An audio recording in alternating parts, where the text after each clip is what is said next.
Hi friends, ఈరోజు ఈ వీడియోలో కన్నప్ప టీజర్ ప్యాన్ ఇండియా టీజరేనా, అలాగే కన్నప్ప మూవీ బాక్స్ ఆఫీస్ దగ్గర బొక్క బోర్లా పడుతుందా అనే విషయం గురించి ఈ వీడియోలో క్లారిటీగా అయితే డిస్కషన్ చేసుకుందాం. అలాగే నిన్న కన్నప్ప టీజర్ 2 అయితే రిలీజ్ చేయడం జరిగింది. మీకు ఎలా అనిపించిందో కింద తప్పకుండా కామెంట్ అయితే వేసుకోండి.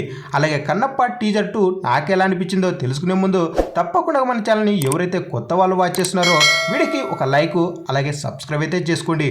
మరెన్నో ఇలాంటి లేటెస్ట్ అప్డేట్లతో అయితే మీ ముందుకైతే రావడం జరుగుతుంది. ఇక లేట్ చేయకుండా వీడియోలోకి వచ్చేసినట్లయితే నిన్న రిలీజ్ అయినటువంటి కన్నప్ప మూవీ యొక్క టీజర్ 2 ఎలా ఉంది అన్నట్లయితే ఇది అసలు ప్యాన్ ఇండియా చిత్రమేనా అనే ఫీల్ అయితే కలిగిందని చెప్పుకోవచ్చు. అంతేకాదు మన తెలుగులో ఆదే పురుష్ మూవీ తీస్తున్నామా అనే ఫీల్ కూడా వచ్చింది. అలాగే ఈ మూవీలో ఒక్కటి కూడా pan India visuals pan India stuff అయితే అసలు కనిపించలేదు. ఈ మూవీ యొక్క ఫస్ట్ టీజర్ కానీ సెకండ్ టీజర్లో అని చెప్పుకోవచ్చు. అలాగే మూవీలో పెద్ద పెద్ద స్టార్స్ని పెద్ద పెద్ద హీరోలను పెట్టి మూవీకి హైప్ అలాగే బాక్స్ ఆఫీస్ దగ్గర మంచి కలెక్షన్లు పెట్టినటువంటి బడ్జెట్ తిరిగి వస్తుందనేది చాలా కష్టమే అని చెప్పుకోవచ్చు. మనం ప్యాన్ ఇండియా లెవెల్లో మూవీ తీస్తున్నప్పుడు ప్యాన్ ఇండియా లెవెల్లో మూవీ యొక్క కంటెంట్ అలాగే మూవీలో పెద్ద పెద్ద స్టార్స్ ఉన్నప్పుడు వారికి కూడా కంటెంట్ ఒక లెవెల్లో ఉంటేనే అది ప్యాన్ ఇండియా చిత్రంగా అలాగే ఆడియన్స్ను ఆ మూవీని చూడటానికి అలాగే బాక్స్ ఆఫీస్ దగ్గర ఒక లెవెల్లో హిట్ చేయడానికి ఉంటుంది. లేకపోతే ప్యాన్ ఇండియా చిత్రానికి ఆ విలువే ఉండదని చెప్పుకోవచ్చు. ఈ మూవీ యొక్క టీజర్లు రెండు చూసిన తర్వాత నాకు అసలు ప్యాన్ ఇండియా లెవెల్ అయితే మూవీ యొక్క విజువల్స్ మూవీ యొక్క కంటెంట్ అయితే నాకైతే అసలు కనిపించలేదు. మరి మీకేమైనా కనిపించిందా లేదా అనేది నాకైతే కామెంట్ అయితే చేసుకోండి. అలాగే ప్రభాస్ అన్న లుక్ బాగుంది కానీ తన హెయిర్ స్టైల్ అయితే అస్సలు నచ్చలేదు. అసలు ప్రభాస్ అన్న లుక్ని ఎందుకు చెడదెంగారు అనేది నాకైతే అనిపిస్తుంది. హెయిర్కి సంబంధించింది అది క్లియర్గా అయితే కనిపిస్తుంది మనకు టీజర్లో అలాగే పోస్టర్స్లో. అది వరకు కనిపించదా? అలాగే మనం ప్యాన్ ఇండియా లెవెల్లో ఒక పెద్ద ప్యాన్ ఇండియా స్టార్ని పెట్టి మూవీ తీస్తున్నప్పుడు అతనికి సంబంధించినటువంటి కంటెంట్ని మనకు పర్ఫెక్ట్గా మనకు తీస్తేనే తప్ప ఆడియన్స్ని ఆ రేంజ్లో మనం ఆకట్టుకోలేము. అలాగే ప్రభాస్ లుక్ తప్ప టీజర్లో ఏ మాత్రం నాకైతే నచ్చలేదని చెప్పుకోవచ్చు. అక్కడక్కడ కొన్ని ఫైట్ సీన్స్ ఒక లెవెల్లో డైలాగు మన విష్ణు గారు చెప్పినప్పటికీ అది ఏ మాత్రం ఆకట్టుకోలేకపోయిందని చెప్పుకోవచ్చు. ప్రభాస్ అన్న హెయిర్ కూడా మనకు మూవీ యొక్క టీజర్లో అసలు నచ్చలేదు. ఆ హెయిర్ ఏంటి భయ్య మనకు ఏదో గుబుర్లు వచ్చినట్టుగా మనకు నీట్గా హెయిర్ని కిందకు వదిలేసింటే ఎంత క్లియర్గా అలాగే ప్రభాస్ అన్న లుక్ అయితే మనకు చాలా నీట్గా ఉందని చెప్పుకోవచ్చు. అదే లెవెల్లో మనకు హెయిర్ని కూడా సెట్ చేసింటే బాగుండేది. అలాగే మూవీలో మనకు చాలామంది యాక్టర్స్ అయితే ఉన్నారు. వారికి సంబంధించినటువంటి డిఫరెంట్ రోల్ అయితే చేయడం జరుగుతుంది. మరి వారికి సంబంధించినటువంటి కంటెంట్ని మనకు మూవీలో పర్ఫెక్ట్గా పే చేసే తప్ప మూవీ బాక్స్ ఆఫీస్ దగ్గర హిట్ కావడానికి ఎక్కువ ఛాన్సెస్ అయితే ఉంటాయి. అలాగే మన భక్త కన్నప్ప తీసినటువంటి లెజెండరీ యాక్టర్ అయినటువంటి కృష్ణమరాజు గారు లాంటి మన యాక్టింగ్ మన విష్ణు గారు చేస్తారా లేదా అనేది పెద్ద క్వశ్చన్ మార్క్ అయితే ఉంటుంది. భక్త కన్నప్ప మూవీలో మన కృష్ణమరాజు గారు ఒక లెవెల్లో ఆకట్టుకున్నాడని చెప్పుకోవచ్చు. తన యాక్టింగ్తో ప్రతి ఒక్కరి కన్నిట మనకు నీరు తెప్పించే యాక్టింగ్ అయితే ఉంటుంది. అదే లెవెల్లో మన మంచు విష్ణు గారు కూడా యాక్టింగ్ చేశారంటే ఖచ్చితంగా వేరే లెవెల్లో మూవీ అయితే ఉంటుంది. విజువల్ పరంగా ఇప్పటికైతే ఈ మూవీకి సంబంధించినటువంటి హైప్ అయితే డీలా పడిపోయిందని చెప్పుకోవచ్చు. ఒక ప్రభాస్ అన్న లుక్కు సంబంధించి మనకు హైపు అలాగే తను ఉన్నాడు కాబట్టి మూవీకి కాస్త హైప్ పెరిగింది తప్ప మిగతా ఎవరి పల్ల అలాగే ఈ మూవీ కంటెంట్ విజువల్ వల్ల అసలు మూవీకి ఏమాత్రం హైప్ లేదని చెప్పుకోవచ్చు. అలాగే రీసెంట్గా రిలీజ్ అయినటువంటి సాంగ్ అయితే చాలా బాగా అయితే నచ్చింది. మన మంచు విష్ణు గారు కూడా ఏదో పర్వాలేదు యాక్టింగ్ చేశారు అనే లెవెల్ అయితే ఉందని చెప్పుకోవచ్చు. సాంగ్ మాత్రం మనకు హర హర శంకర్ అనే సాంగ్ అయితే వేరే లెవెల్ అయితే ఉంది. అలాగే ముందు రాబోయే కంటెంట్ అయినా మంచిగిస్తే చిత్ర యూనిట్ ఈ మూవీకి సంబంధించి హైప్ కాస్త పెరిగే అవకాశం అయితే ఉంటుంది. లేకపోతే ప్రభాస్ ఉన్నాడు అనే తప్ప ఈ మూవీని ఎవడు దేకడని చెప్పుకోవచ్చు.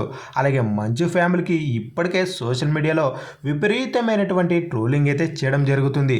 అలాగే ఈ మూవీకి సంబంధించినటువంటి విజువల్స్ కంటెంట్ కూడా ఇప్పటికే బాగలేకపోవడంతో ఇప్పటికే ఈ మూవీకి సంబంధించినటువంటి ట్రోల్స్ విపరీతంగా అయితే చేయడం జరుగుతుంది.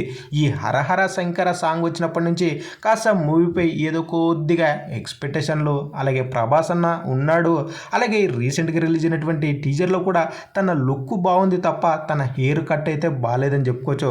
అయినా కూడా ప్రభాస్ అన్న యొక్క రోలు బాగుంటే తప్ప ఈ మూవీకి పెట్టినటువంటి డబ్బులు తిరిగి వచ్చే అవకాశాలు అయితే ఉంటాయని ఆడియన్స్ అయితే మనకు అనుకుంటున్నారు. ఏదేమైనా ఈ మూవీకి సంబంధించినటువంటి కంటెంట్ అలాగే ప్రతి ఒక్క యాక్టర్కి వారికి ఇచ్చినటువంటి కంటెంట్ పర్ఫెక్ట్గా ఉంటే ఖచ్చితంగా పాన్ ఇండియా లెవెల్లో మూవీ రీచ్ కావడానికి ఎక్కువ ఛాన్సెస్ అయితే ఉంటాయి. మూవీ యొక్క విజువల్స్ ఏదో పర్వాలేదు, మూవీ యొక్క కంటెంట్ బాగుంది అని ఆడియన్స్కి అనిపించినప్పుడు మూవీ బాక్స్ ఆఫీస్ దగ్గర వేరే లెవెల్లో కలెక్షన్లని కొల్లగొట్టడానికి అలాగే మూవీ యొక్క హైప్ని అలాగే థియేటర్కి ఆడియన్స్ని రప్పించడానికి చాలా మంచి అవకాశాలు అయితే ఉంటాయి. కానీ ఇప్పటికైతే ఈ మూవీకి అంత ఎక్స్పెక్టేషన్లు అయితే కనిపించడం లేదు. ముందు ముందు రాబోయే ఈ మూవీ యొక్క ట్రైలర్తోనైనా ఈ మూవీకి సంబంధించినటువంటి విజువల్స్ని గ్రాఫిక్స్ని కంటెంట్ని మనకు చూపిస్తే తప్ప ఆడియన్స్ ఈ మూవీ చూడటానికి అలాగే పెట్టిన డబ్బులు తిరిగి రావడానికి మంచి అవకాశం అయితే ఉంటుంది తప్ప ఇదే లెవెల్లో మనకు ట్రైలర్ను కూడా రిలీజ్ చేసే కష్టమే అని చెప్పుకోవచ్చు. ఏదో ప్రభాస్ పాన్ ఇండియా ఉన్నాడు కాబట్టి అలాగే ఈ మూవీలో కొంతమంది హీరోస్ యాక్టర్స్ నటిస్తుండడంతో వారికి సంబంధించి మనకు థియేటర్కి అయితే వెళ్తారు. వారి యొక్క కంటెంట్ స్టోరీ బాగాలేకపోతే ఎవరు కూడా ఒక్కసారికి వెళ్ళి అరే మరొక 10 మందికి అయితే మూవీని చూడొద్దురా అని చెడదెంగే అవకాశాలు అయితే ఉంటాయి. కాబట్టి ఈ మూవీకి సంబంధించి చిత్రనటు ఇప్పటికే మేల్కొని మంచి అవుట్పుట్ని ఇస్తే ఈ మూవీ ఎక్కడికో వెళ్ళడానికి మంచి అవకాశం అయితే ఉంటుంది. ఈ మూవీస్ మనకు బాగా రీచ్ కావాలంటే మూవీ యొక్క కంటెంట్పై ఆధారపడి మంచి అవుట్పుట్ని ఇస్తే ఈ మూవీస్ బాక్స్ ఆఫీస్ దగ్గర మంచి విజయాలు కొల్లగొట్టడానికి ఎక్కువ ఛాన్సెస్ అయితే ఉంటాయి. ఎందుకంటే రీసెంట్ టైంలో ఇలాంటి మూవీస్ మనం చాలా వరకు చూడలేదని చెప్పుకోవచ్చు.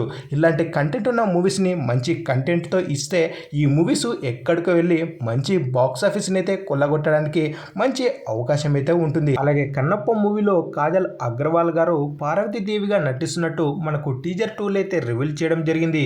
శివుని రూపంలో అక్షయ్ కుమార్ గారు అయితే నటిస్తున్నారు.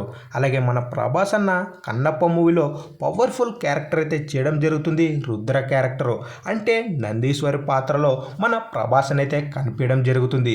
ఈ మూవీ యొక్క టీజర్ 2లో ప్రభాస్ అన్న లాస్ట్ షాట్ ఏదైతే ఉందో అది హైలైట్ అని చెప్పుకోవచ్చు. ఈ మూవీ హైపు పెంచడానికి అలాగే సెకండ్ టీజర్ ఇంత హైపు రావడానికి కారణం మన ప్రభాస్ అన్న లుక్ అని చెప్పుకోవచ్చు. మోహన్ బాబు గారు ముందర అలా జపం చేసుకుంటూ ఉంటారు. అలా ఎనిక్కి షాట్ వేస్తే మన ప్రభాస్ అన్న సీరియస్గా లుక్ అయితే వేయడం జరుగుతుంది. అలాగే కెమెరాని రోల్ చేసుకుంటూ వెళ్తే కాస్త స్మైల్ అయితే ఇవ్వడం జరుగుతుంది. ఆ లుక్ హైలైట్ అని చెప్పుకోవచ్చు. అలాగే కన్నప్ప మూవీ హైపు పెరగటానికి మన ప్రభాస్ అనే కారణమని చెప్పుకోవచ్చు. అలాగే కన్నప్ప మూవీలో మనకు మోహన్ లాల్ గారి పాత్ర కూడా వేరే లెవెల్ అయితే ఉండబోతుంది. ఈ మూవీలో మెయిన్ రోల్లో అయితే మనకు మంచు విష్ణు గారు అయితే నటివ్వడం జరుగుతుంది. తన పాత్రకు తను న్యాయం చేశాడంటే ఖచ్చితంగా మూవీ బాక్స్ ఆఫీస్ దగ్గర హిట్ కావడానికి ఎక్కువ ఛాన్సెస్ అయితే ఉంటాయి. ఇక ఫైనల్గా ఈ మూవీ ఎవరి కోసం మీరు చూడటానికి వెళ్తున్నారు అనేది కింద తప్పకుండా కామెంట్ అయితే వేసుకోండి. అలాగే వీడియో నచ్చినట్టయితే మన ఛానల్ని సబ్స్క్రైబ్ చేసుకుని వీడియోకి ఒక లైక్ అయితే కొట్టండి. మరెన్నో వీడియోస్ అయితే మీ ముందుకైతే రావడం జరుగుతుంది.